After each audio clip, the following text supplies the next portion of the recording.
With Formula One's recent explosion in popularity and worldwide fame, it was inevitable for an eventual movie to be made about it. And that is exactly what we just got with F1 starring Brad Pitt. I went to watch it last weekend with my dad, which was definitely the right choice. He's a big fan of Formula 1, way more than me at least, so he was bound to enjoy himself. That's probably the way I'd categorize this movie. A dad movie. But before we go any further, remember to hit that like button and subscribe. I'm aiming for 1,000 subscribers at the end of the year, so your help would be much appreciated. But alright, let's talk.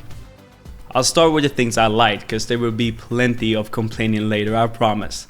I first want to highlight the performances. It's a pretty star-studded cast and everyone does at least a good job. Of course, Brad Pitt is doing his thing, but his co-lead Damson Idris also shines in the role of Joshua Pierce. He really brings this young, talented, charismatic, yet arrogant and immature guy to life. The movie was at its absolute best when Brad and Damson got to bounce off each other and cover up some pretty lackluster lines. Yeah, we'll get more to that later. Kate McKenna and Ruben Cervantes also contributed some solid performances throughout, so shout out to them. I do also want to touch on the action. Most people, I assume, come to see the driving, which there is plenty of, so don't worry about that.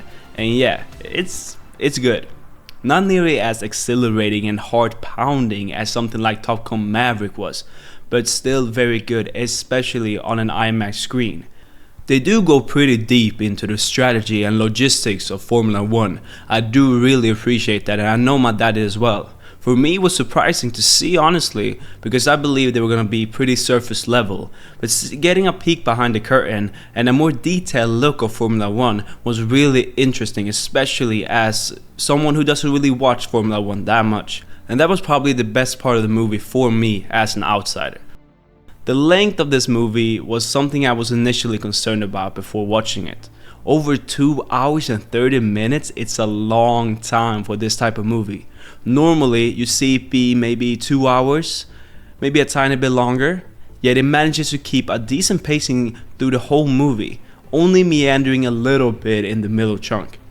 Though to be fair, it wasn't something I came out of the theater really thinking about, which is an accomplishment for a movie with such simple plot points. Lastly, I want to comment on the score, and that Hans Zimmer is a positive addition as always, providing some cinematic and tense music with a lot of good synths, honestly, which really adds to the action scenes especially. Now let's talk about the less good. Story and writing. It is as basic and standard as they come. No surprises, you know before even going into the theater what's gonna happen. Although that is not the biggest complaint, since almost all these sports movies follow a very similar structure. The writing, however, is hilariously generic. It felt like I knew every line before they said it, and you probably could play a drinking game with the amount of cliches in this film. Like I touched on before, the actors do try to charm their way past it, and succeed in many instances, but even they couldn't save this mediocre script. It is also equally as bland in the cinematography department. I'll make that Top Gun Maverick comparison again, since I feel F1 definitely took some bullet points from that movie.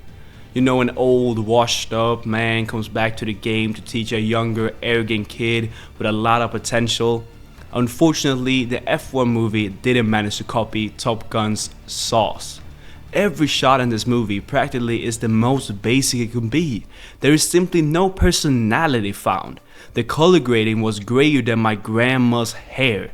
Can we have some color, please? Some use of light? Where is the creativity? It's not here.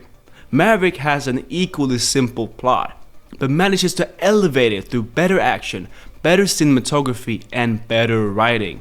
That speaks to the disappointment I personally had with this movie. It could have been amazing, but it settles for just good. Which is fine, I guess. It's not offensively bad or anything, just sadly boring in its choices. And I know, this movie isn't for me. It's for the Formula 1 fans and, my dad, who definitely enjoyed this movie way more than I did and would give it a way higher score. But Alas, I'm not that person, and because of the reasons I gave above, I'm giving 2025's F1 movie a 6 out of 10. Thank you for watching another review. If you haven't seen my take on the How to Train Your Dragon remake that also just came out, what are you doing? Go check it out, it's a way better movie. Comment your thoughts as well as like and subscribe while you're at it. Like I said previously, I want to break that 1,000 before the end of the year, so your help would be much appreciated. But yeah, thanks again and peace.